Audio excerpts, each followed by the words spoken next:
Welcome to मेडी channel SPDM online study यानी कि air force Y group navy MR यानी कि मॉडल प्रैक्टिस सेट 3 है। यदि आपने प्रैक्टिस सेट 1 और 2 नहीं देखे हैं तो प्लेलिस्ट से जाकर आप ज़रूर देख लीजिएगा, क्योंकि ये पिछले वर्षों का पूछा हुआ प्रश्न है और ऐसे ही प्रश्न जो है आपके एग्जाम्स में पूछे जाते हैं। यानी कि बेस्ट जीके इन हिंदी, यानी कि इसे आप ज़रूर रट्टा मार लीजिएगा, क्योंकि आपके एग्जाम्स में बहुत अधिक हेल्प देने वाला है। तो आइए इस वीडियो को आप शुरू कर लेते हैं। यानी कि फर्स्ट नंबर क्वेश्चन है कि भारत का जो राष्ट्रीय चिन्ह है यह कहाँ से लिया गया है। यदि आपने ऑप्शन ए चुना यानी कि सारनाथ स्थित यानी कि सिंह के स्तंभ से, तो आपका आंसर क्या हो जाएगा, करेक्ट हो जाएगा। Next question, second number question कह रहा है कि भारतीय राष्ट्रीय ध्वज में तिलियों की कुल संख्या कितनी है। यदि आपने ऑप्शन डी चुना यानी कि 24, तो आपका आंसर क्या हो जाएगा, करेक्ट हो जाएगा।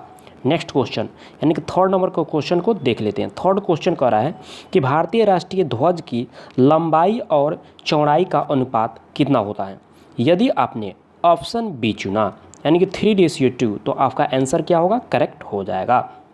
नेक्स्ट क्वेश्चन यानी कि 4 नंबर क्वेश्चन को देख लेते हैं। 4 क्वेश्चन कह रहा है कि भारतीय संविधान सभा ने राष्ट्रीय ध्वज के प्रारूप को कब अपनाया। यदि आपने ऑप्शन ए चुना यानी कि 22 जुलाई 1997, तो आपका आंसर करेक्ट हो जाएगा, क्योंकि भारतीय जो संविधान सभा है इसकी राष्ट्रीय ध्वज के जो प्रारूप हैं इसको 22 जुलाई 1947 ईस्वी को अपनाया गया था। फिफ्थ नंबर क्वेश्चन कह रहा है कि राष्ट्रीय गान के लिए जो आपका जो निर्धारित समय सीमा कितना है, जो जन गण मन है। यदि आपने ऑप्शन सी चुना यानी कि 52 सेकेंड, तो आपका आंसर करेक्ट हो जाएगा। नेक्स्ट क्वेश्चन 6 नंबर क्वेश्चन को देख लेते हैं। 6 क्वेश्चन कह रहा है कि राष्ट्रीय गान के रचयिता कौन है। यदि आपने ऑप्शन बी चुना यानी कि रविंद्रनाथ टैगोर, तो आपका आंसर करेक्ट हो जाएगा। और आपका जो इसमें स्कोर बनता है आप कमेंट बॉक्स में ज़रूर हमें बताइएगा। 7 क्वेश्चन कह रहा है कि ध्वज गीत के रचयिता कौन है। जो सस्य श्याम लाम जो गीत होता है इसके रचयिता कौन है। तो यदि आपने ऑप्शन ए चुना यानी कि श्यामलाल गुप्त पार्षद, तो आपका आंसर इसमें करेक्ट हो जाएगा। नेक्स्ट क्वेश्चन 8 नंबर क्वेश्चन कह रहा है कि निम्नलिखित में से कौन सा युग्म जो है यह सुमेलित नहीं है। यानी कि इसमें 4 यानी कि युग्म दिया हुआ है, इनमें से आपको देखना है कि कौन सा युग्म करेक्ट इसमें नहीं है। तो यहाँ पर सबसे पहले आप ऐसे देखिएगा, मान लीजिए भारत का जो राष्ट्रीय खेल क्या है, हॉकी, तो बिल्कुल यह करेक्ट है। भारत यानी कि राष्ट्रीय पक्षी क्या है, मोर, बिल्कुल राइट है। यानी कि राष्ट्रीय पशु क्या है, बाघ, बिल्कुल राइट है। राष्ट्रीय जो वृक्ष क्या है, तो यहाँ पर जो अशोक दिया हुआ है, जो कि अशोक क्या है, इनकरेक्ट है, यानी कि गलत है। इस यहाँ पर जो राष्ट्रीय वृक्ष भारत का क्या होना चाहिए, यह होना चाहिए बरगद, यानी कि बरगद होना चाहिए, लेकिन यहाँ पर जो अशोक दिया हुआ है तो यह गलत है। तो पूछा हुआ है कि इसमें यानी कि युग में सुमेलित नहीं है, तो सुमेलित कौन नहीं है, यानी कि डी नंबर। तो आपका करेक्ट आंसर यहाँ पर डी हो जाएगा। तो आशा करता हूँ आप समझ चुके होंगे। नेक्स्ट क्वेश्चन 9 नंबर क्वेश्चन कह रहा है कि राष्ट्रीय युवा दिवस जो है किस तिथि को मनाया जाता है। यदि आपने ऑप्शन बी चुना यानी कि 12 जनवरी, तो आपका आंसर करेक्ट हो जाएगा, क्योंकि राष्ट्रीय युवा दिवस जो है यह 12 जनवरी को प्रत्येक वर्ष मनाया जाता है। नेक्स्ट क्वेश्चन 10 नंबर क्वेश्चन कह रहा है कि अंतर्राष्ट्रीय महिला दिवस कब मनाया जाता है। अंतर्राष्ट्रीय जो महिला दिवस है यह कब मनाया जाता है। यदि आपने ऑप्शन ए चुना यानी कि 8 मार्च, तो आपका आंसर करेक्ट हो जाएगा, क्योंकि एयरफोर्स नेवी में ऐसे ही प्रश्न पूछे जाते हैं और आपके लिए यह इम्पोर्टेंट बन जाता है। 11 नंबर क्वेश्चन कह रहा है कि विश्व जनसंख्या दिवस किस तिथि को मनाया जाता है। यदि आपने ऑप्शन सी चुना यानी कि 11 जुलाई, तो आपका आंसर करेक्ट हो जाएगा, क्योंकि यानी कि प्रत्येक वर्ष जो है 11 जुलाई को विश्व जनसंख्या दिवस मनाया जाता है। नेक्स्ट क्वेश्चन यानी कि 12 नंबर क्वेश्चन क्या कह रहा है, यानी कि राष्ट्रीय खेल दिवस किस खिलाड़ी के जन्म दिवस के अवसर पर मनाया जाता है। यदि आपने ऑप्शन बी चुना यानी कि ध्यानचंद, तो आपका आंसर करेक्ट हो जाएगा। नेक्स्ट क्वेश्चन यानी कि 30 नंबर क्वेश्चन कह रहा है कि विश्व पर्यावरण दिवस कब मनाया जाता है। विश्व पर्यावरण दिवस जो है कब मनाया जाता है। यदि आपने ऑप्शन ए चुना यानी कि 5 जून, तो आपका आंसर करेक्ट हो जाएगा। नेक्स्ट क्वेश्चन यानी कि 14 नंबर क्वेश्चन कह रहा है कि राष्ट्रीय विज्ञान दिवस जो है कब मनाया जाता है? यदि आपने ऑप्शन बी चुना यानी कि 28 फरवरी, तो आपका आंसर करेक्ट हो जाएगा। नेक्स्ट क्वेश्चन 50 नंबर क्वेश्चन कह रहा है कि पंडित जवाहरलाल नेहरू के जन्म दिवस जो 14 नवंबर होता है उसको यानी कि भारत में कौन सा दिवस मनाया जाता है? यानी कि कहने का मतलब है कि पंडित जवाहरलाल नेहरू हैं, उनका जो जन्म दिवस 14 नवंबर को होता है तो भारत में कौन सा दिवस के रूप में मनाया जाता है?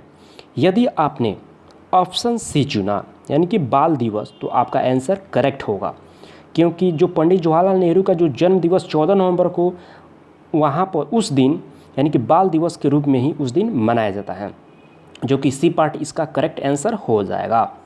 नेक्स्ट क्वेश्चन 60 नंबर क्वेश्चन कह रहा है कि महात्मा गांधी की पुण्यतिथि जो 30 जनवरी को यानी कि किस दिवस के रूप में मनाया जाता है? तो यहाँ पर जो आपका करेक्ट आंसर क्या हो जाएगा? यदि आपने ऑप्शन डी को चुने होंगे तो आपका आंसर करेक्ट हो जाएगा, क्योंकि कुष्ठ यानी कि शहीद दिवस, कुष्ठ निवारण दिवस और सर्वोदय दिवस यानी कि यह तीनों के रूप में यानी कि जाना जाता है, मनाया जाता है। इस प्रकार से आपका जो डी पार्ट क्या हो जाएगा? करेक्ट आंसर इसका हो जाएगा। 17 नंबर क्वेश्चन क्या कह रहा है? 17 क्वेश्चन कह रहा है कि महात्मा गांधी की आत्मकथा माई एक्सपेरिमेंट विथ ट्रूथ जो है यह मूलतः किस भाषा में लिखा गई है? तो जो महात्मा गांधी की जो आत्मकथा जो माई एक्सपेरिमेंट विथ ट्रूथ है यह किस भाषा में लिखी गई है? यदि आपने ऑप्शन बी चुना यानी कि गुजराती, तो आपका आंसर क्या हो जाएगा? करेक्ट हो जाएगा, क्योंकि महात्मा गांधी की जो आत्मकथा माई एक्सपेरिमेंट विथ ट्रूथ जो है यह गुजराती भाषा में लिखी हुई है। तो यहाँ पर जो बी पार्ट क्या हो जाएगा? इसका करेक्ट आंसर हो जाएगा। 18 नंबर क्वेश्चन को देख लेते हैं। 18 क्वेश्चन कह रहा है कि विंग्स ऑफ फायर यानी कि किस प्रसिद्ध वैज्ञानिक की आत्मकथा है? यानी कि विंग्स ऑफ फायर जो है ये किस वैज्ञानिक की प्रसिद्ध आत्मकथा है? यदि आपने ऑप्शन डी चुना यानी कि APJ अब्दुल कलाम, तो आपका आंसर करेक्ट हो जाएगा। और यह air force Y group navy MR के लिए यानी कि बहुत ही इम्पोर्टेंट प्रश्न है, क्योंकि प्रत्येक वर्ष ऐसे ही प्रश्न पूछे जाते हैं। यदि आप इसका प्रिपरेशन करते हैं तो इन सारे प्रश्न को आप ज़रूर यानी कि रट्टा मार लीजिएगा, बहुत आपको हेल्प देने वाला है। 19 क्वेश्चन कह रहा है कि प्रसिद्ध तिलस्मी उपन्यास जो चंद्रकांता है इसके लेखक कौन है? यदि आपने ऑप्शन ए चुना यानी कि देवकी नंदन खत्री, तो आपका आंसर करेक्ट हो जाएगा। नेक्स्ट क्वेश्चन को देख लेते हैं। 20 नंबर क्वेश्चन कह रहा है कि विवादास्पद किताब स्टैनिक वर्सेज के लेखक कौन है? यदि आपने ऑप्शन ए चुना यानी कि सलमान रुश्दी, तो आपका आंसर करेक्ट हो जाएगा। नेक्स्ट क्वेश्चन 21 नंबर क्वेश्चन कह रहा है कि निम्नलिखित में से कौन सा युग में जो है यह सत्य है? तो इनमें से देखना है राजेंद्र प्रसाद जो है यह इंडिया डिवाइडेड यह उनके द्वारा ही लिखा हुआ पुस्तक है। उसके बाद लाला लाजपत राय के द्वारा अनहैप्पी इंडिया यह लिखा गया है, बिल्कुल राइट है। यानी कि तस्लीमा नसरीन जो है यह लज्जा उनके द्वारा लिखा गया, तस्लीमा नसरीन के द्वारा लज्जा पुस्तक को लिखा गया। तो यहाँ पर जो उपयुक्त यानी कि सभी यानी कि डी पार्ट क्या हो जाएगा? इसका करेक्ट आंसर हो जाएगा। तो ऐसे करके आपको याद रखना है। 22 नंबर क्वेश्चन कह रहा है कि ईस्ट तिमोर की राजधानी कहाँ है? यदि आपने ऑप्शन ए चुना यानी कि दिल्ली, तो आपका आंसर क्या हो जाएगा? करेक्ट हो जाएगा। 23 नंबर क्वेश्चन कह रहा है कि सेशेल्स की राजधानी है यानी कि सेशेल्स की राजधानी कहाँ है? यदि आपने ऑप्शन बी चुना यानी कि विक्टोरिया, तो आपका आंसर करेक्ट हो जाएगा। नेक्स्ट क्वेश्चन यानी कि 24 क्वेश्चन कह रहा है कि जो यूरो है यह कहाँ की मुद्रा है? यदि आपने ऑप्शन सी चुना यानी कि स्पेन, तो आपका आंसर करेक्ट हो जाएगा। नेक्स्ट क्वेश्चन यानी कि 25 नंबर क्वेश्चन कह रहा है कि हृदय प्रत्यारोपण करने वाला पहला भारतीय डॉक्टर कौन है?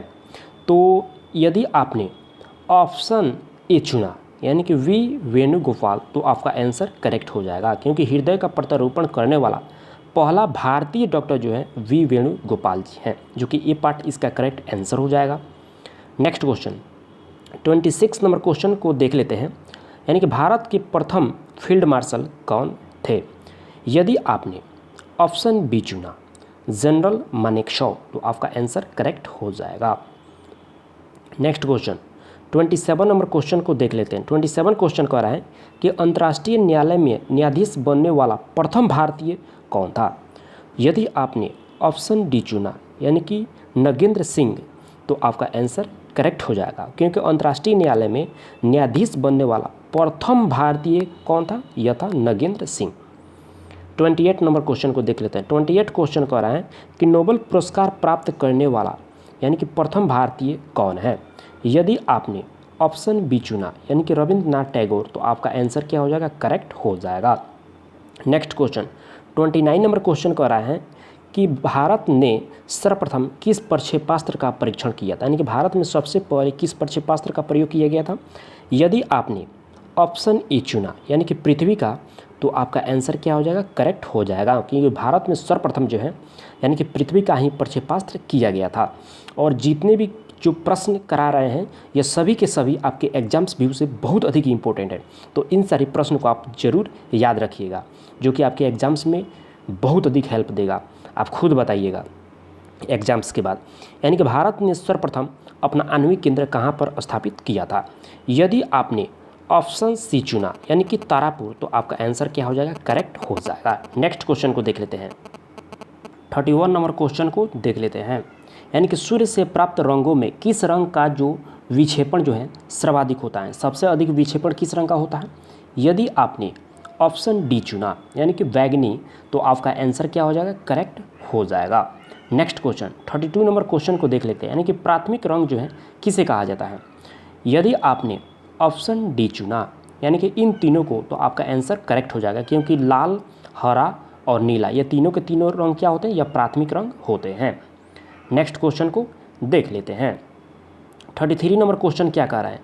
33 क्वेश्चन कह रहा है कि मनुष्य की आंखों में यानी कि किसी वस्तु का प्रतिबिंब यानी कि निम्न में से किस भाग पर बनता है? यदि आपने ऑप्शन सी चुना यानी कि रेटिना, तो आपका आंसर क्या हो जाएगा? करेक्ट हो जाएगा। नेक्स्ट क्वेश्चन को देख लेते हैं। यानी कि 34 क्वेश्चन कह रहा है कि निकट दृष्टि दोष यानी कि जो मायोपिया होता है यानी कि दूर करने के लिए किस लेंस का यानी कि प्रयोग किया जाता है? यदि आपने ऑप्शन बी चुना यानी कि अवतल दर्पण, तो आपका आंसर क्या हो जाएगा? करेक्ट हो जाएगा। और इंग्लिश में इसे क्या कहते हैं? कनकेव कहते हैं, ठीक है। और यानी कि कनकेव अवतल को इंग्लिश में बोलते हैं, ठीक है। और यहाँ पर जो बात कर लेते हैं कि दूरदृष्टि दोष जिसको कि हाइपरमेट्रोपिया कहते हैं, इसको दूर करने के लिए यानी कि किस प्रकार के लेंस का यूज़ किया जाता है? तो इसको दूर करने के लिए उत्तल लेंस का यूज़ किया जाता है, जो कि ए पार्ट इसका करेक्ट आंसर हो जाएगा, जिसको कि इंग्लिश में कॉन्वेक्स बोलते हैं, ठीक है। तो इन दोनों को भी आपको याद रखना है। और सबसे आपको VVI एक प्रश्न है जो कि आप खुद बताइएगा, ठीक है। यानी कि सामान्य आँख के लिए स्पष्ट दृष्टि की न्यूनतम दूरी कितनी होती है? तो इसका भी आंसर बता देते हैं। यानी कि इसका डी यदि आप चूज किए होंगे तो आपका आंसर करेक्ट होगा, क्योंकि 25 cm जो है यानी कि जो स्पष्ट यानी कि दृष्टि की न्यूनतम दूरी होती है। और 37 नंबर क्वेश्चन को देख लेते हैं। क्या बोल रहा है कि बिजली के फ्यूज का तार जो है किससे बना होता है? बिजली का जो फ्यूज का तार होता है यह किससे बना होता है? यदि आपने ऑप्शन सी चुना यानी कि तांबा एवं टीन के मिश्र धातु का, तो आपका आंसर करेक्ट हो जाएगा, क्योंकि जो बिजली का जो यानी कि फ्यूज होता है, मान लीजिए यहाँ पर जो फ्यूज लगाया जाता है बीच में जो एक तार होता है पतला सा, यानी कि अधिक लोड पड़ने पर यह क्या हो जाता है? गल जाता है। तो यह किसका बनता है? यानी कि तांबा एवं टीन के मिश्र धातु का बनता है, जो कि सी पार्ट क्या हो जाएगा? इसका करेक्ट आंसर हो जाएगा। 38 नंबर क्वेश्चन कह रहा है कि जो नाभिकीय रिएक्टर होते हैं यानी कि मंदक यानी कि मॉडरेटर के रूप में किसका प्रयोग किया जाता है? मॉडरेटर जो होता है उसका में किसका प्रयोग किया जाता है? यदि आपने ऑप्शन ए चुना यानी कि भारी जल, तो आपका आंसर क्या हो जाएगा? करेक्ट हो जाएगा। नेक्स्ट क्वेश्चन 39 नंबर क्वेश्चन कह रहा है कि जो नाभिकीय रिएक्टर यानी कि नियंत्रक होता है यानी कि जिसको कि इंग्लिश में कंट्रोलर के नाम से जानते हैं, उसके रूप में यानी कि प्रयोग किया जाता है। किसका प्रयोग किया जाता है? यदि आपने ऑप्शन बी चुना यानी कि कैडमियम छड़, तो आपका आंसर करेक्ट हो जाएगा, क्योंकि कैडमियम का छड़ जो होता है उसी का प्रयोग करते हैं कंट्रोलर के रूप में। तो बी पार्ट क्या हो जाएगा? इसका करेक्ट आंसर हो जाएगा।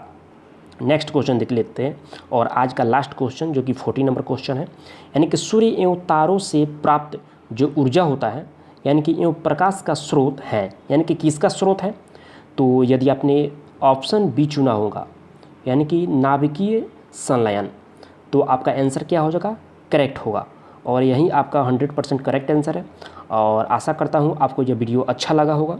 यदि अच्छा लगा होगा तो लाइक और अपने दोस्तों में ज़रूर शेयर कीजिएगा, ताकि जो एयरफोर्स वाई ग्रुप और नेवी MR के स्टूडेंट्स जो इसका प्रिपरेशन करते हैं उनको भी थोड़ा सा इनसे नॉलेज मिल सके, क्योंकि यही प्रश्न जो होते हैं बार बार पूछे जाते हैं एग्ज़ाम्स में, और एग्ज़ाम्स व्यू से यह बहुत अधिक इम्पोर्टेंट है। तो बस यही था। और यदि आपने यानी कि इसका जो मॉडल प्रैक्टिस सेट 1 और 2 नहीं देखे हैं तो प्लेलिस्ट से जाकर आप ज़रूर देख लीजिए, क्योंकि आपके एग्ज़ाम्स व्यू से यह बहुत ही अधिक इम्पोर्टेंट है। थैंक यू, मिलते हैं नेक्स्ट वीडियो के साथ, तब तक के लिए बाय।